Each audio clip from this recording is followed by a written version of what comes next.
Bentornati in diretta, cari amici di Radio.0. Allora oggi vi portiamo in montagna perché è stata inaugurata la stagione invernale 2023-2024 e allora noi siamo pronti anche a raccontarvi che cosa hanno presentato quest'anno per i poli sciistici del Friuli Venezia Giulia, quali saranno gli appuntamenti, i luoghi, gli eventi e tutte le promozioni da non perdere. Lo sentiamo in questo servizio.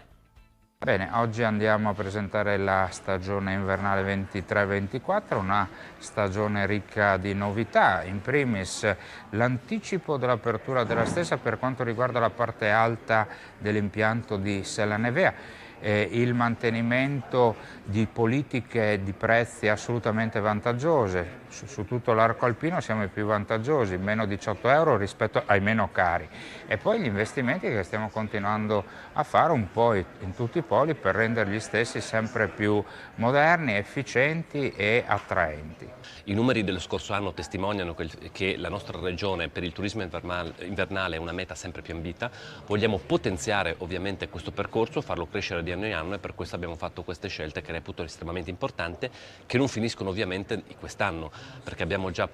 programmato una serie di interventi infrastrutturali per migliorare i servizi ai turisti che scelgono il Friuli Venezia Giulia, e mi auguro ovviamente che questo, abbinata appunto alla politica su prezzi e abbinata ai migliori servizi, possa attirare sempre più persone nella nostra